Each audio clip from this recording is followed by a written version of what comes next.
Welcome back to My Dad's a Lawyer, a podcast about life, law, and other stuff. I'm Noah Mittman, son and a lawyer. And I'm Brian Mittman, dad and a lawyer. Hello, Noah. What's happening? Welcome back. Thank you. It's good to be back. It's our first recording of 2025. Yes, Happy New Year, everybody. Thanks for checking in the new year, and have a happy, healthy new year. Yeah, it's been quite a busy year. I saw a really funny meme the other day. It said, I did my 7-day test trial of 2025 and I'd like a refund. Yep. It seems that, stuff always happens in the beginning of the years. Beginning of 2024, I feel like there was some stuff where everyone was saying they want to go back to 2023. Same with 2025, especially with these wildfires out in California. Oh, it's crazy what's going on in California. There's still nuttiness in Israel. I was sick as a dog for like a bunch of weeks, as you know. It's just been a nonstop flow. I mean, I guess that's life, right? Yeah, it is. It is. Luckily, we're not driving out to Philly for the Eagles game, though. Yeah, that wouldn't be good for your cold. No, I would definitely much rather watch it on TV today. I'm finally feeling myself. I had actually gotten sick prior to us going away for the holidays. Right. Then you and I went out to visit your brother and a little skiing out in Colorado. Feeling much better. I got home and I got my COVID booster and I had a reaction, and I think I got a secondary virus from your mom, and I was just absolutely butt kicked. That's crazy. Yeah, and it was like 2-3 weeks of that. Yeah, no, definitely. So we're getting there. Moving on. It looks like Stella wants to join. Yes, I'm working on for 2025. Every time I'm on some type of recording or call, she does not get a cookie, but I don't know if you can hear it. She's whining in the background. Yes, I can hear it. Yeah.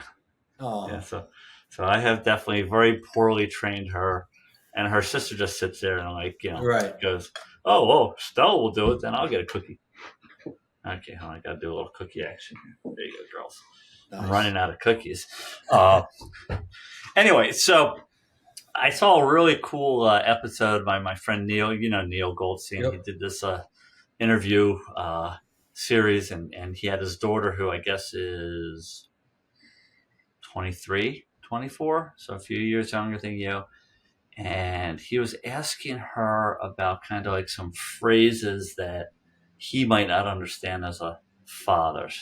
And you kind of straddle both worlds, right? I know. Everyone calls me, oh, you're a Gen Z, or some people like, no, you're a millennial. Like, I consider myself more of a millennial than a Gen Z. I'm right on the border, though, 1996. So is there some phrase or something that you say that you think, like, I would be like, huh? Well, I was thinking of this, actually, the other day. So I guess mom says it a little bit sometimes too, but when something's like really cool or unique, I tend to say, oh, that's so sick. But some people like look at me weird, like, oh, are they not feeling all right? What does that mean? Like, I just mean sick as a cool. Like, oh, that's so sick. You're going to the Eagles game today. But it doesn't, it means cool, Yeah. But well, I mean, it's a word that's used to, you use it when you're not feeling well. Well, back in the 90s, it was like, oh, that's fat, right? PHAT. Yeah. Or that's rad, or gnarly, right. Or exactly. Yeah, but every generation has their phrases. Yeah, that's for sure. I just got to try to remember when I speak to you guys. Yeah. Anyway. Okay, so let's see what has been going on in the world of life, law, and other shit. So, congestion pricing has begun in New York City. Yes. And I got to pay my first toll. For those that don't know, basically it says that if you drive into Manhattan, the island of Manhattan, New York City proper, between 61st Street and the Battery, and you get off of either the West Side Highway or the FDR, you go into the zone, you have to pay a toll. Right now, it's only $9. I think they originally wanted it to be significantly more, but then there were a bunch of lawsuits, and they put it on pause, and I think they came down to $9. Yeah, it was like $17. Now it's $9, and then there's special discounts for people, and then trucks are more, and all this stuff. So the idea behind it is interesting, right? How do we reduce the volume of traffic to make life in the city better? Right. Um, but it's a lot of weird stuff too, because I'm already hearing that there's restaurants and stores that are raising prices because deliveries are more expensive. Yeah, especially because the trucks they're getting charged significantly more than a car. I Right. don't know what the prices are, but it's a lot.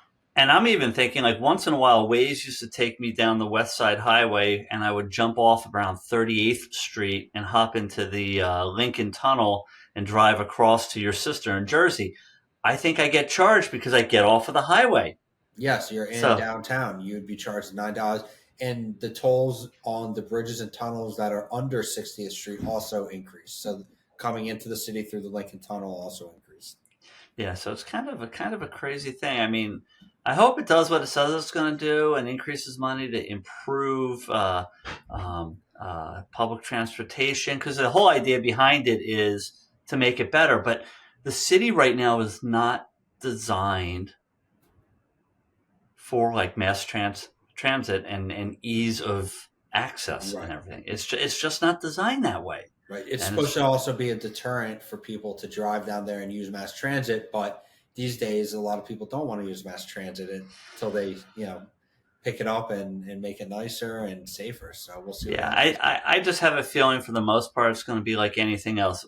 You grew up at the tail end of the world of toll booths. That is right. There used to be Right. actually toll booths where people would collect money from you for going Right. through the toll. Now it's all Easy Pass, or they send it to you in the mail, and basically, well, what it comes down to is you forget about it. You I have this know. little thing in your car, and it hits your credit card. I don't know. I don't really always check it. I just kind of, that's what I pay. Right. And like anything new, there's always, a big fuss about it and people complaining about it. And then, 3, 4, 5 years from now, it's going to be normal and no one's going to think anything of it. So we'll see. We'll see what happens. Yeah. We will see what happens. Oh my God, your dogs here are going crazy. They're your dogs. I didn't train Uh huh. them. Uh huh. Yeah, yeah, yeah, yeah, yeah. Yeah, so the congestion pricing very interesting. We touched briefly about the fires, but I want to go back to it because we had spoken on a previous episode about insurances and how Yes. insurances in Florida aren't necessarily covering all the flood insurance now, and I would just want to tie it in to life law and other stuff because now with all these fires in California, a lot of insurance companies aren't going to want to insure homes that are in fire zones. Yeah, it's really really a challenge all around. Uh, there's issues as to what the actual rates are that are charged, Right. right? The states regulate rates and things like that, and they try to make it more affordable so people get coverage. So if they cannot underwrite properly, that is, they cannot assess, the insurance companies can't assess the risk, or they're being bad and they're actually saying, hey, you know what, we'll just charge less and kind of roll the dice. Maybe we'll make a lot of money, and big deal. If there's a big disaster, the government will come in and bail us out.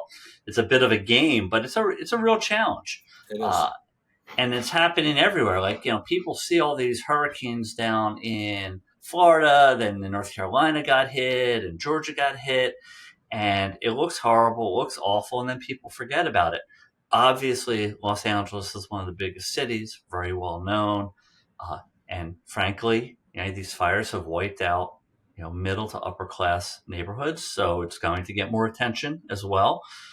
But it's going to be a real problem. You're going to have insurance companies that won't want to insure. You're going to have insurance companies that are going to squeeze the homeowners for every nickel and dime in Right. terms of whether they rebuild, what they're going to allow them to rebuild. In fact, we just got, after almost 20 years, not even 20, 25 years, 28 years in this house, with our friends at Chubb, great insurance, homeowners insurance. We get our car insurance for them. They're dropping our car insurance because we had two incidents back in 3 years ago, 4 years ago, One car got stolen, and then there was an accident on another car, and the auto people came out and they said, "Oh, we're not going to insure you through the auto anymore." 3 years later? Yeah. So here's what's going on, which is crazy. So we get a huge policy for homeowners and liability and all this stuff, and it's great. We pay a lot of money for it. We got a discount because we also did auto with them. So now they will not renew the auto, even though it's not as though it was going to be a series of crazy claims. There were 2 claims. It happens. We're going to lose our discount. And I cannot get reinsured through the higher level auto. We've tried everything we can. So now I have to go through like a kind of a mid-level company until a certain amount of time passes. It's nuts. That's insane. And I do this for a living. You do this for a living. And this is what they're doing to people.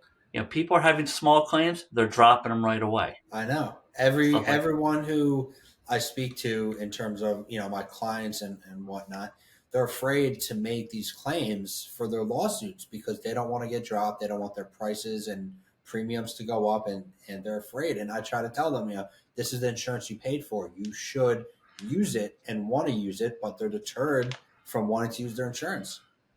Yeah, and it's only going to get worse. I mean, we're going to listen. In California, they're talking about over 10,000 structures. Forget the impact on people right out of it. Just 10,000 structures. Right. Yeah, a portion don't have insurance. Mm-hmm. Then there's a portion that are underinsured. It's I know. some wild times. I know.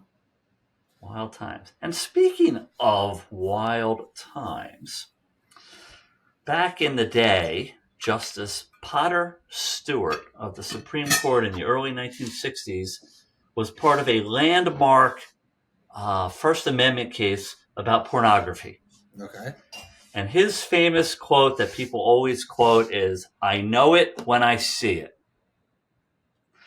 So, right, one man's pornography is another man's millions. And I bring it up because in the next few weeks, the Supreme Court's taking up challenges by the actual adult film industry against some of these laws that have been passed in 19 states requiring online verification before you allow somebody into a pornographic website. And it's a really interesting time because there's this balance between First Amendment rights and speech and public safety and morals, Right. which is just happening with TikTok, right? Uh-huh. Right? That's coming up soon. Yeah, they did the arguments, and it seems that they were leaning towards allowing the federal statute to ban TikTok. But it's a really interesting thing that's going on because it's saying things like these 19 different state laws may basically say, look, you have to verify people's identities before you can allow them in to make sure you're not allowing kids in and stuff like that. Right. On its face, it seems reasonable. Yeah, it makes sense. Right? But at the same time, they also showed that, like, in one state, I forget what it was, maybe Louisiana, that when they put that ban into place, one of the companies' traffic dropped like 80%. Wow. I know. I So, feel like people wouldn't want to verify their identities going onto those websites. Yeah. So yeah, it's an interesting time as to the kind of the fight between your First Amendment rights to express, right, commercial rights to make money off of expression, and stuff like that. Regardless of how you feel about it morally. Right. Yeah, and sometimes the morals don't even get considered in these lawsuits. I know for the TikTok stuff, I feel like a big reason that they want to ban it is for national security, and that's the reason that they're going down that path. But there's a lot of people that make a living off of it. Yeah, it's interesting because they're talking about just making sure that there's that the Chinese government somehow divests itself from ownership or something. How you prove that, I have no idea, but. That'll be interesting, and it does lead to things. So, like accidents and things do happen. I sent you a link to an article about, Wicked is the big thing, the movie and all this stuff. So this company, I guess, has the right to make one of the toy companies like dolls from Wicked. And somehow the website that they created actually linked to Wicked, the pornography website. So here you have a situation where it's designed for kids, right, and it's going to the wrong spot. So I can see there has to be some common sense, but then again, going back to what I started with, I know it when I see it. What is your level versus somebody else's level? How do you distinguish between what is acceptable to you and what's acceptable to me and what's acceptable to your next door neighbor? Right. Yeah, and everyone has different opinions on it, so you never know. No, it's a challenge, and I think that really encapsulates the fact that that's the intersection, right, of life, law, and other shit. I mean, that's what it is. Hey, Stella. Hi, Stella. Hold on, let me see. I think she hears Mom. I'm going to be right back. Was that Sadie wearing a vest? Yeah, Sadie is wearing a vest because she has this sister, this bump on her back, and the doctor said it was perfectly fine. She's had it for 2 years. We just monitor her, and lately it's gotten a little bit bigger. So we're actually bringing her into the vet in the near future, and it kind of burst on its own. Ew, gross. So we put a little vest. She's not that dog. Nothing bothers her. She's not even complaining or anything. So we're going to the vet. I think Mom's taking her Monday to get checked out. Wow, always something with those dogs. Hey, life. Life. So now for since we talked about insurance and we talked about California, it's a pretty funny article. I'm looking at it right now. Yeah, so why don't you tell us about what happened, right, with some interesting insurance claims and fraud out in California. So the title to the article is "They Told Insurers a Bear Damaged Their Car, but it was actually a person in a costume." And I don't think that needs much more explaining than the title. It seems like a group of people claimed through the insurance that the car got attacked by a bear, and it ended up being a human dressed as a bear. So I think it was something like $140,000 worth of damage over multiple cars. Yeah, $141,000. But if you Google this and find the article, the bear costume is a legit bear costume, and look at the claws. The claws are like metal talons. I know.